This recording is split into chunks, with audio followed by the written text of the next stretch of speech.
bahagi ng paggunita sa araw ng Pasko ng ating Panginoon. Text natin ay mababasa natin sa mga Korinto chapter 11 verse 26. Tapos ko na yung saman ko kasi medyo blurred.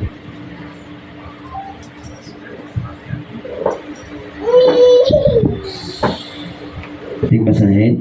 Sapagkat tuwing kakain kayo ng tinapay na ito at uminom sa kupang ito, ipinapahayag ninyo ang kamatayan ng Panginoon hanggang sa kanyang muling pagparito. Ito ay pagpapaalala sa kanyang kamatayan, muling pagkabuhay at muling pagbabalik ng ating Panginoon. Nais ko may magbahagi ng tatlo tungkol ito sa verse na ito. Ang pagkamatay ng ating Panginoon. Alam natin ang ating Panginoon ay nagsakripisyo sa ating krus. Ay binigay niya ang kanyang buhay para lang tayo ay maligtas. Let us read the Hebrew verse 9, verse 15. Kaya nga si Kristo ang tagapamagitan ng bagong kasunduan sa pamamagitan ng kanyang kamatayan at pinatawad ang paglabag ng mga tao noong ang sila ay nasa ilalim pa ng unang kautusan. Dahil dito, makakamtan ang mga tinawag ng Diyos sa walang hanggang pagpapala sa kanyang pinangako. Lahat tayo ay nagkasala. Lahat tayo, hindi tayo exempted lahat doon. Kaya nga nandyan ang ating Panginoon na pinapaalala sa atin na sa kanyang pagkamatay ay siya ay nagugas sa atin. Binayaran niya sa krus, sa Calvary, ang kanyang pagkamatay sa ating mga kasalanan. Maliwanag na sinabi niya sa mga salita. Ito yung mga pangako ng ating Panginoon kung sino ang manampalataya sa Kanya.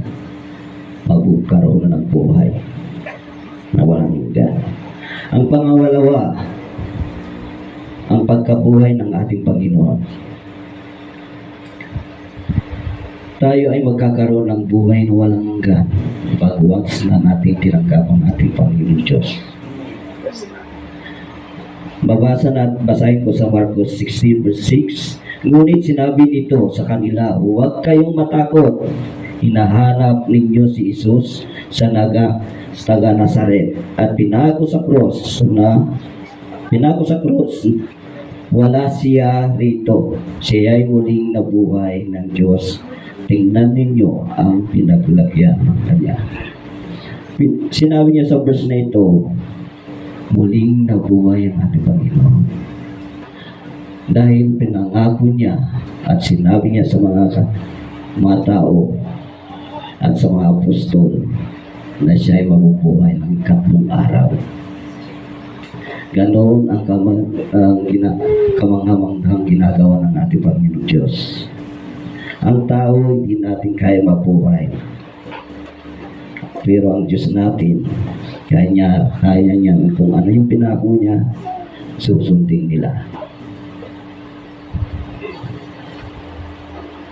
Pangatlo, ang kanyang pagbabalik. Pahayag 22 verse 12.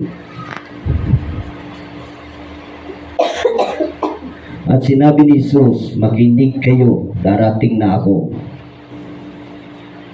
Dala ko ang mga gintimpalang binigay sa bawat isa sa ayon sa kanyang ginawa. Sa atin, sa pagbabalik ng ating Panginoon. Nakahanda na ba tayo, mga kapatid? Praise God. Dahil lahat ng anak ng ating Panginoong Diyos na tumanggap sa Kanya ay pagkakaroon ng kaligtasan. Dadalhin niya tayo sa buhay na walang hanggan.